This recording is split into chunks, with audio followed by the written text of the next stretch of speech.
Thanks everybody for being here. It is April 21st. This is the Minnesota Outdoor Skills and Stewardship Series. My name is James Burnham, and we're going to be talking about spring foraging. These are things if you've been out in the woods already, it's a great time to be out there. I was out for turkey hunting last week for the opener. I got on some gobblers, but I didn't have any of them come in. But it didn't. That was only part of the reason for being out there. I still came home with some stuff. So I may not have filled my turkey tag, but I did. I was able to pull out some goodies from the woods. This is the Minnesota Outdoor Skills and Stewardship Series. This is a weekly series where we're going to be talking with DNR experts. It gives you a chance to learn some stuff. It gives you a chance to ask questions, and it gives you a chance to hopefully get fired up about what you're doing this coming weekend. My name is James Burnham. I am the Recruitment, Retention, and Reactivation Coordinator, and that basically means my job is to get folks out hunting and fishing. And today we're going to be talking about foraging for spring wild foods and things to consider when you're foraging. As I said, my job is really, you know, centered on the hunting and fishing side of stuff, but there's a lot of stuff that you can do in the woods while you're out there doing these things.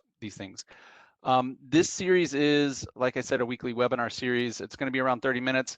Our goal is for you to learn about hunting and fishing and outdoor recreation opportunities you have across Minnesota and share how we manage the state's wildlands and wildlife and give you tips on how you can be stewards of what's out there. Uh, Upcoming topics, next week we're going to be talking about Take 'em on fishing with Michelle and Nancy and Linda.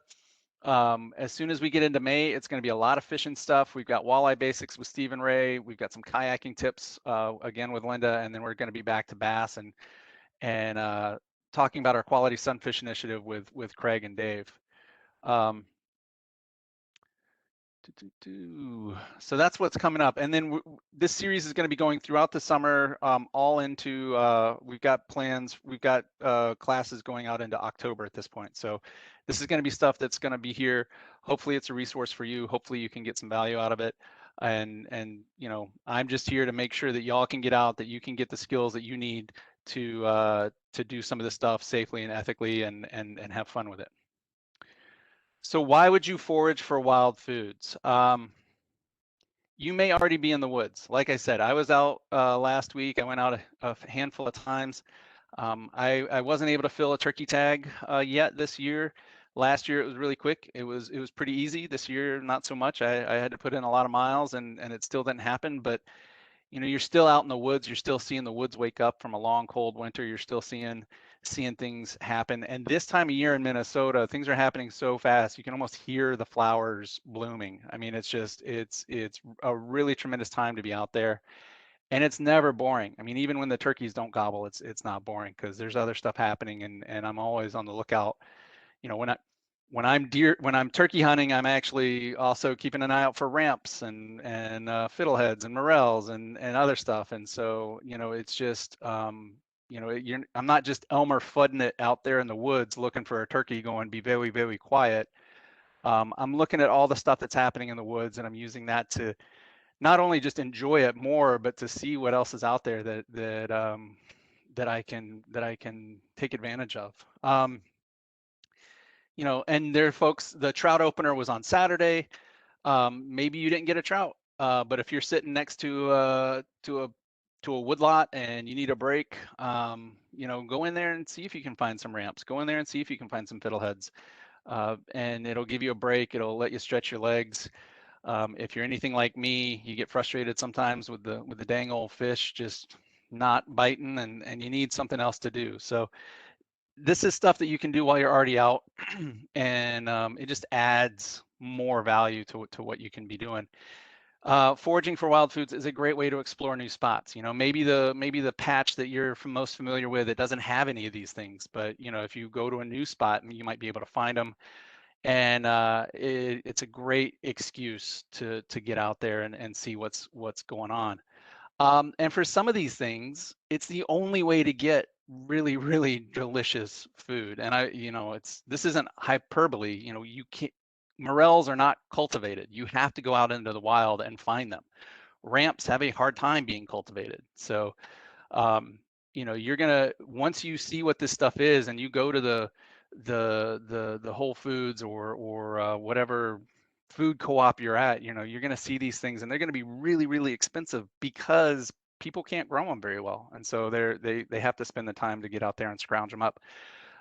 So, you know, it's a great way to get out. It's some of the only ways that you're going to get some of this stuff. Before we get into what we're looking for, I really, really want to stress, when you're out in the woods, you need to be cognizant that, these woods, unless it's your private parcel, if you're on public land, they're everybody's woods. You don't, just because you're out there doesn't mean you have the right or the privilege to do whatever the heck you want to do. You need to be cognizant, you need to be aware of where you're standing, make sure you know the property that you're at, make sure you know where the property ends. Only forage where you're allowed. So, and we're going to get into that. We're going to get into some of the different rules and different parcels that you can take advantage of. A big part of this is only take what you can use. You can harvest a giant bag of ramps or you can harvest a giant bag of morels, but one of the worst things that you can do is take too much and then you can't use it in time, and it spoils in your fridge or wherever you got it. So that's,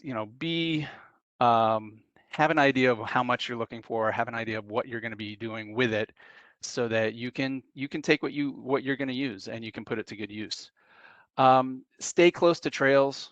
This isn't the best time to be going bushwhacking, and especially if you're in steep bluff country, that it can be dangerous, B, it can contribute to erosion.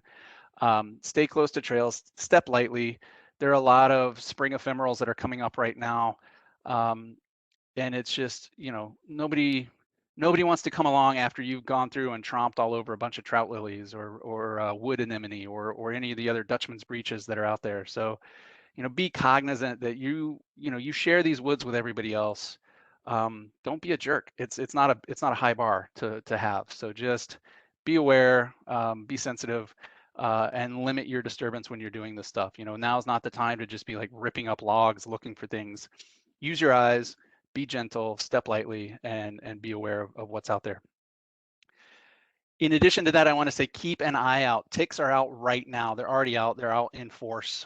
We have 3 different kinds of species of ticks here in Minnesota that are most concerning. There are others, but they're all on this page. They're all on this picture. You've got our run-of-the-mill dog tick. That's the one that has kind of the most white towards the head in that upper right of the picture. And then the other 2 ones are really, all of these ticks can carry disease. So you don't want any of them. But a dog tick, I get less worried about dog ticks than I do about deer ticks, which is the little one down in the bottom right, and the Lone Star tick, which is a relatively new addition to the state. They're expanding northward with changing climate patterns. Ticks can carry a variety of diseases. None of them are good. Rocky Mountain spotted fever, Lyme disease, ehrlichiosis. The one that's really concerning with the Lone Star tick coming into the state is alpha-gal, which is not necessarily it's not a bacteria. These other diseases are caused by bacteria, but alpha-gal is a sugar protein that gets injected into your blood through the tick bite, and then your immune system interprets that very aggressively, and then you're allergic to red meat after that. So be aware, always do a thorough check. I'm getting a note in the chat that somebody was bit by a deer tick 2 weeks ago. They're out there, take precautions, tuck your pants into your socks. You're not going to win any fashion awards, but it's going to keep the ticks from crawling up the inside of your pant legs. Use insecticide designed for your clothes like permethrin or other stuff, and just really be aware of this stuff because they can ruin your day. All right. With that out of the way, what is coming up when? Well, ramps are out right now. Ramps were, I've got a bag full of ramps in my refrigerator. That was my consolation prize for not getting a turkey. Fiddleheads are just starting to come up. My fiddlehead patch, they're just starting to erupt. And so, I'm already seeing, little tight clusters of fiddleheads coming up, and I'm holding one up now in the little window, and they're coming up. So things are happening right now. The ramps are going to last for, a week, maybe two longer, depending on where you're at in the state and what the local conditions look like. Morels are kind of the wildest card in the bunch. They can come up anywhere from early May to early June, depending on where you're at in the state and what the conditions are. And we'll get into a little bit more about what the timing of that looks like and what clues you can use to look for them as we get later in the talk. But this is just to say stuff's happening right now, and the ramps are up, the fiddleheads are coming up, and the morels are coming quickly. Know what you can do before you do it. Nobody wants to get a ticket for illegally removing something from public lands if you're on public lands. It depends on what you can take out depends on where you're at. And that's because all of the public lands that we have were set up for specific criteria and specific uses. And so there are different rules that govern those different types of land. And it goes from our state natural areas, which you really shouldn't touch anything out of there. Like you should be taking only pictures, leaving only footprints, go enjoy the nature that's there, but don't pick up anything, leave it alone. Our state parks and our state forests have fairly similar use rules and what's allowed. And you can take out berries and you can take out mushrooms for personal use on both of those land categories. Now, again, that's personal use. That's not selling it at a market. That's not turning around and selling it to a co-op or anything. That's for your personal use. You are allowed to do that.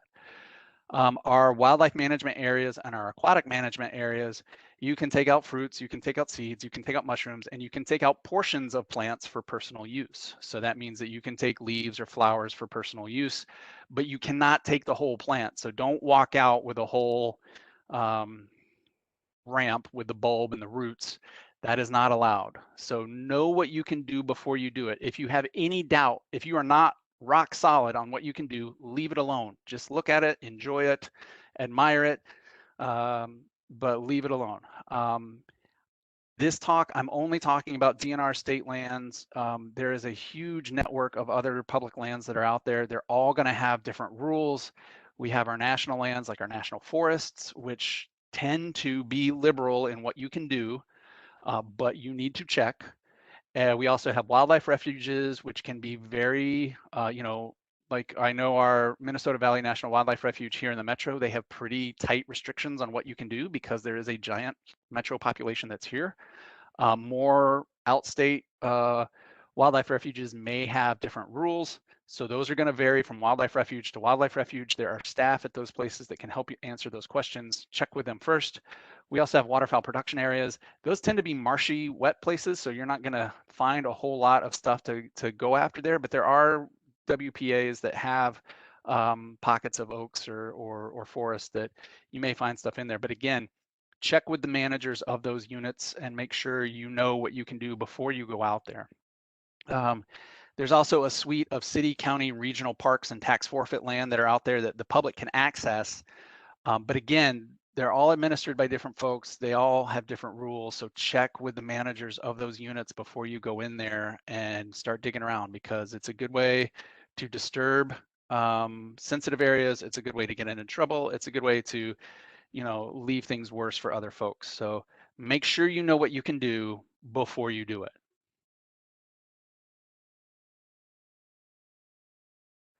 So ramps. What is it? Well, the ramp is a type of wild onion. They are also called wild leeks. My Northwood spiritual advisor, Craig Kiger, always, whenever I say ramps, he says, "Did you find any leeks?" So there's different common names for them. There are two real common varieties. We have the broad-leafed ramp, which is a purple-stemmed ramp, and you can see that in the top left. And then you have the narrow-leafed ramp, which doesn't have that purple coloration towards the stem, and they're down there in the bottom right. These are forest understory. They're some of the first greenery that comes up. They can be really conspicuous. They can make carpets under the trees. If you do a image search for ramps, you're going to find, a bunch of trees with the leaves off and just a blanket of ramps, because sometimes that's what they do. Um, they're under broadleaf understory. The purple ramps, we have both here in Minnesota. I tend to see the purple ramps more. They tend to prefer moister soils. I see them on slopes into drainages where there's topography under the trees. The white ramps tend to be drier spots, higher ground, not so they don't like their feet quite so wet. So a little bit of habitat partitioning, a little bit of difference on where you can find them. They're both really delicious. When you're foraging for ramps, what you forage, how you forage on them depends on the public versus private. Like if you're on private land and you have permission to just rip them out of the ground and the land, you're the landowner or the landowner doesn't care, then by all means go to town. But if you're on public land, you really need to be conscious that these are um, perennial plants, and so they're sprouting, they're flowering early in the season before that forest canopy covers over, and then they're going dormant. So they have a bulb like an onion, and if you pull them out of the ground to get to that bulb, that plant is gone. You know, it's done. These aren't super fast growing plants. It takes them a few years to really get established. So be conscious of that. And if you're foraging on public lands, don't don't dig them up because I don't know of a public land where that's allowed. B, don't take all the leaves off of them. Take one or two leaves, leave a leaf, maybe two, and allow that plant to continue to grow, allow that plant to be there for subsequent years. And take only what you need, take only what you're going to use, because otherwise it's just wasteful, and you've ruined it for other folks that might want to come back next year. If there's only one leaf on the plant, let it go. Just keep walking, keep looking for another plant, keep looking for another patch. So only only take what you need, leave a leaf, leave a leaf with ramps, so that plant can continue to grow. Um, so considerations with ramps, make sure it's a ramp.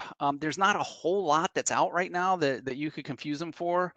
Trout lilies are coming up, and that's what you see in that top left of this picture with the red circle around it.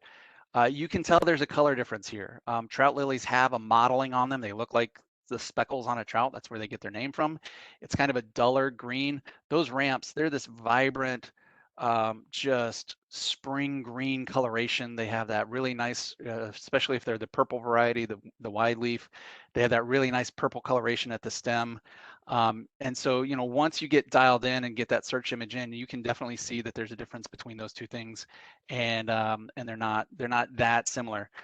Lily of the Valley comes up later in the season. First off, it's an introduced non-native species, so I don't see them in the woods all that often. I do see them every once in a while, but they typically come up after most of the ramps are done. Um, they're darker green. They do have a little bit of purple at their leaves, but ramp leaves, you can see in that lower right of the picture, there's three leaves coming up. Each one of those leaves is attached to a stem that goes down to the bulb. The lily of the valley, all of their stems tend to be whorled around a single stem. So if there's multiple leaves on one stem, then you need to leave it alone. Just don't worry about it. But for transporting them, I use any basket or any bag that I've got on hand. Frequently, it's just a plastic shopping bag that I've got tucked in my pocket. They don't last very long, so you need to use these things within a week of having them.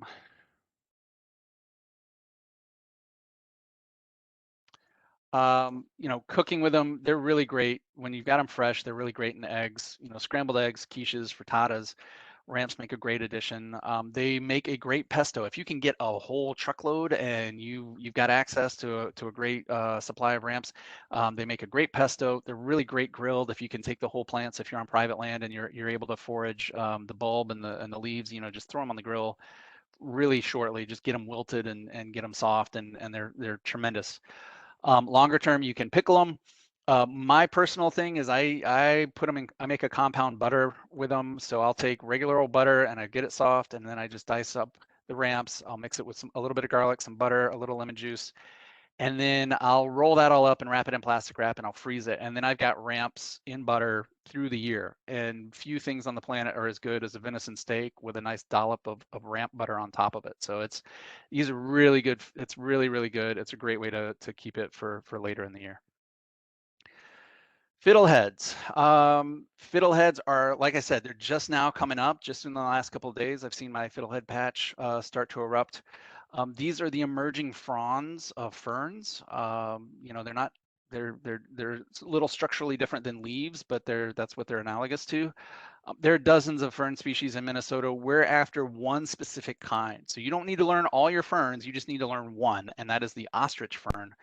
And thankfully, it's a pretty distinctive fern because you need to look for, they form clumps. They form these big clumps that as they get older, they produce these spore fronds, that's what's in that top left picture. They're these brown fronds that come up and they look like the quills, the old-fashioned writing quills of old-timey of pens.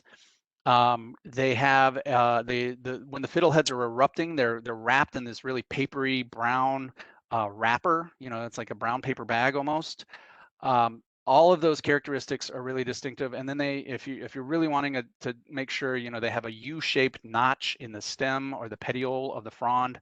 And when you see all those things together, you know it's an ostrich fern. You know you're good to go. You can harvest them without too much concern. Do not eat fiddleheads that come in white spider webby type coverings. Do not eat fronds that don't come in brown packages or are solitary ferns. You know, there's a variety of compounds that ferns can produce in their leaves. Some of them will just give you a tummy ache. Some of them will make you really sick. So like I said, you don't have to identify all the ferns. You just have to identify the ostrich fern. And most ferns can be found in rich soils with good drainage when you're out in the woods. So here's a picture of a close-up of one of those fiddleheads. You can see that U-shaped notch in the leaf. You can see a close-up of the spore frond behind it. Once you find them, similar to ramps, don't take all of the fronds off of a clump. You know, that does a tremendous amount of damage to the plant itself. The plant can spare a handful, like one or two fiddleheads, but leave a frond or two. Make sure that plant can still photosynthesize through the summer and persist. Again, take only what you need. You know, this isn't the time, like it's just, I don't know, for lack of a better description, it's just rude to go in there and take everything. When you're transporting this stuff, any bag or basket's going to do. You know, refrigerate 4 to 5 days, wrap it in a paper towel, and store it in a sealable bag, and use it within that 4 or 5 day period. They can last longer before they get really icky, but they're not going to taste as good. They're going to be a little wilty. These things taste like a mix of asparagus and other greenery. There's a definitely an asparagus flavor like them. They're really good. I really love them. Just kind of boiled and sautéed in a little bit of oil. I really like that flavor. It tastes like spring to me. When you're preparing them, get rid of as much of that paper wrapping, that brown paper bag wrapping that you can off of them, the husks. You know, that's going to be bitter. It's going to be full of tannins. It's going to make things a little more tart than you might like them. Rinse them, soak them repeatedly until the water's clean. As soon as they're clean, blanch them or boil them and then store them again. These are not a good thing to eat raw. They can have bacteria in the fronds. They can have they can have little critters inside of them. It's not a good idea to eat them raw. Plus, you know, they can still have some chemical compounds that might not be the most agreeable. So always blanch them or boil them before you eat them. Pickled fiddleheads are awesome. They're a really great garnish. They're a really great addition to have at the table. Morels, these are the thing. Spring is coming up. Morels are coming out. I have seen people share their prime deer spot before they will tell you where a patch of morels are. These are highly sought after. If you like mushrooms, you're gonna love morels because they're just head and shoulder above any other mushroom that's out there. They're phenomenal. They are only available in the woods. You cannot cultivate these. So if you see them in the store, somebody actually went out there and tromped around and found them and sold them. And so that's where they're coming from in the stores.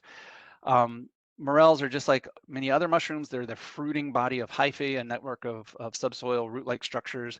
Most of the time, the morel spends its life as these hyphae in the leaves, and you never see them. And in the spring, they send up these fruiting bodies to spread their spores for reproduction. Where to start looking? Well, if you've never gone looking for morels before and you know mushrooms grow on the ground, it may be a little counterintuitive that you want to look up when you're looking for morels. Um, Morels really seem to be associated with trees that are just in the beginning stages of dying. And the conventional wisdom around here, especially in the upper Midwest, is looking for elms. You know, find an elm that the bark is just starting to peel off the top of the tree, and you can, that's what this red arrow is showing you. There's a nice straight elm here. You can see there's a patch of bark that's sloughed off, um, the very top. That is a stereotypical, you know, that's a tree that I'm going to go back to and check out in a couple of weeks, because, you know, that's just screams, you know, prime morel tree uh, um, opportunity. I grew up down south. Down there, elms weren't what we associated with them. It was oaks, it was pines, it was apples. I've heard people say ash, hickories, maples. You know, it really feels to me that elms are a great place to start, but any tree that has that beginning signs of decay seems to really be triggering what the fruiting of the sprouting of those morels. If you've never looked for a morel in the woods, it can be really daunting because they blend in really well. They can be really hard to see. They can be really hard to pick out. My favorite strategy is, even if I walk up to this tree in the picture and I don't see anything, I will sit at the base of that tree and I will just imagine what a morel looks like in my head. And often, I'm not going to say all the time, but often my brain will finally click and it'll start searching for that in between the leaves, and I'll find one. And once I found one, I'll find another one, and then I'll find another one. And it's almost like the old school magic eye posters at the mall, where all of a sudden there's a sailboat in your face in 3 dimensions. Well, you sit there and you think about it long enough and you just relax a little bit, you look at them and all of a sudden you've got a bunch of morels surrounding you. So just be patient, think about it, like put that image in your head when you're looking at this stuff, and be and take your time searching. When are you going to go out and look for this stuff? Like I said, it's coming up soon. There's a lot of different conventions. The phrase that I've heard more often than I care to admit is, when the oak leaves are the size of a squirrel's ear, the morels are coming up. And most people don't know how big a squirrel's ear is, so that's not super helpful.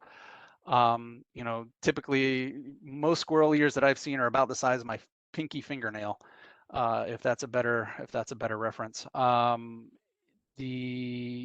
I hear people use tulips as a benchmark. When the tulips start to bloom, that's when they're hitting the woods. Um, the lilacs blooming is another cue that I've heard up around here. So you know, just kind of be aware that use those, you know, the stuff that's in your yard to say, okay, you know, my tulips are going, I'm going to get out into the woods, or the lilacs are going, I'm going to get out in the woods. And there's a question in the chat. I don't think the morel in the wild, in the woods, I don't think the morels care what type of elms we have. I think they're just, I've seen them associated with all types of trees. So, but they do tend to be out in the woods, so you don't see as many of those invasive Chinese Siberian elms out in the woods. Those tend to be domestic cultivars that get planted and then kind of escape locally. Once you find a patch, it's not always going to be there. You know, morels, the cycle that I've noticed is that there'll be kind of a bell curve of productivity with a patch, and eventually that morel patch is going to peter out, and you're going to need to move on. So you're going to need to be moving. You're going to need to be finding new areas. When I'm out in the woods, I'm constantly scanning for trees in that just beginning dead decay stage, and I'm making notes and marking it. And that doesn't matter if I'm turkey hunting or deer hunting or bird watching or trail running. I'm looking for I'm looking for where they could be, because you never know. You really never know. We got a couple more slides to get through. After you find them, again, try to be cognizant. If you're out on public land, these aren't your woods, they're everybody's woods. Don't rip them up out of the ground. You don't want to disturb that network of hyphae. You want to leave that alone. So just try to cut them close to the ground. A good indicator that somebody else has already been there is you will actually see the cut stumps of other morels. So, you know, that's a good indicator that, okay, somebody's picked this over. That doesn't necessarily mean they found all of them, but it's a good indicator that somebody else has been there. Leave a few behind. You know, it's just not a good idea to take all of them. I know they're delicious. I know they're fantastic. I know they can be hard to find. But leave a few to spore out and be there to help with subsequent years. Be on the lookout for false morels. False morels are down in that bottom left picture. They sort of look like morels. I mean, they really, not really, but they're about the closest thing that look like morels. If you cut a morel in half lengthwise, it's going to have a hollow tube in it. You know, you're not going to see any of that mushroom structure inside of it once you cut it open. It's going to be like a hollow cone with that morel shape on the outside of it. So when in doubt, cut it in half lengthwise. It's also a great way to clean it out for slugs or any other bugs that sometimes they'll nibble a hole in the base and they'll crawl in for shelter. So when you're transporting them, use a mesh bag. That the conventional wisdom is that lets the spores fall out. And I've typically found that you can refrigerate them for up to 7 days. Some people may have better strategies or know more, but I usually try to use them within the week. When I'm preparing them, I submerge them overnight in fresh water. I'll dump out the water and I'll rinse them. Selfishly, I'll take that water and I'll dump it near trees that I think are on their way to dying. I've got a willow in the back that I've been trying to inoculate. It hasn't worked, but it makes me feel better than dumping it down the sink. Cook your morels. Don't eat them raw. They can give people mild stomach issues if you eat them raw. Honestly, when I cook them, I just saute them in butter. I just want the morels. I just want that morel flavor. They're a great side dish if you can get enough of them. And in that fry pan, you can see kind of that interior structure where it's just a tube surrounded by that morel cap. Not like the false morels that have a bunch of mushroom material in the middle of them. I know people when they get them big enough, they stuff them. They'll put, you know, they'll whip up a bread stuffing, and those are great. They're awesome on pizza. I've had some tremendous pizza with morels and ramps by fancy people that have more time and patience and skill than I do. And I know people that dehydrate them and use them later in the year, and they're fantastic later in the year. And those bottom pictures, I mean, they give you kind of a feel for, you know, how well they blend in. You know, if you don't expect or know what you're looking for, they can be really hard. And always when you're out morel hunting, always watch your feet. I don't know how many times I've seen a morel and I've gone to take a step and because I get excited, I'm like, oh, there's a morel, and I go to take a step and there's another one right there. So just always watch your feet once you find a patch. They're really good at blending in. They're really good at popping up unexpectedly, which sounds ridiculous for a mushroom, but that's the truth. I just got a question. Sometimes morels are sandy. How to clean without submerging?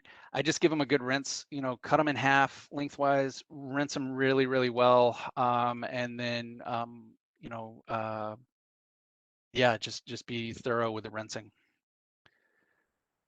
Okay, it's 7:30. It's 12:34, and we're at the end of the presentation. I'm ready to take some questions if folks need to stick around.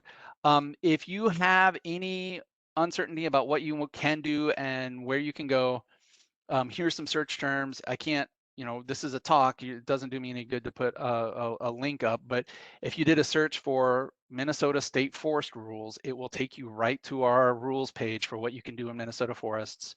There are a bunch of expandable menus that are on there. Just expand the harvesting trees, plants, or harvesting berries and mushrooms box, and it'll tell you what you can do. Same thing for Minnesota State Park rules. Expand the harvesting box, and it'll tell you exactly what you can do.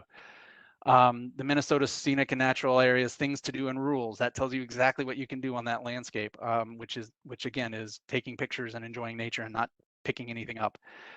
For our aquatic management areas and our wildlife management areas, if you do a search for those, you'll find them as well. The rules for land use on our wildlife management areas are in our hunting regulations book. It is on page 94 of the regulations book, so you can find those resources there. Again, know what you can do before you go out there. Different lands have different rules because they're set up for different purposes, but know what you can do before you go out there. Be mindful that if you're on public land, you're sharing those woods, and don't take everything that you find that's out there. Take only what you need. Leave some for next year or the next person. All right, so I'm going to get to some of these questions. Let me see. Are there any difference from gray to yellow morels? Technically, yes, but for me, no. I'm eating both of them, and I'm, you know, I don't necessarily see distinct patterns between them. There are color differences in morels. There's black morels. There's half free morels. There's a whole bunch of stuff. They're gray, yellow, blonde. Some of it is just conventional common name labeling. Some of it is there are differences that are out there. There's a ton of information about morels out there that you can dig up. But for me, for my purposes, so if you look in the picture here, there are some gray morels. There are also some blonde, yellow morels that are in there. You know, I eat them all the same. So to me, if it's a morel, it's a morel, it's a morel, and I'm gonna eat it if I can get it. Are there residency concerns? You know, not that I'm aware of. I don't see anybody. If you're gonna harvest things commercially, you need a license. You need to get things approved. And if you look on our forestry, Minnesota State Forestry rules, you'll see that information available.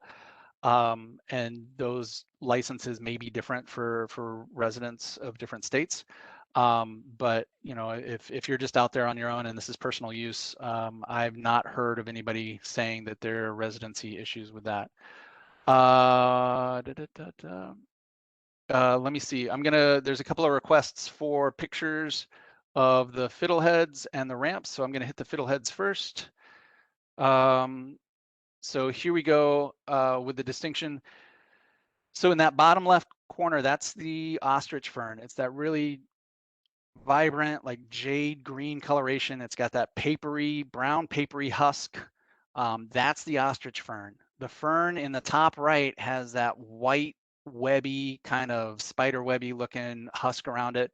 Do not eat that. That is not one that you want to eat. So stick to the ones that come in the brown papery husks that have those brown spore fronds. And honestly, when you're out in the woods looking for those spore fronds that's a great telltale sign that those are ostrich ferns. So when I'm in the woods, that's what I see first. Then I go up and I find the clumps of the fiddleheads, and then I start foraging off of there, because those spore fronds are already up. They're up from last year.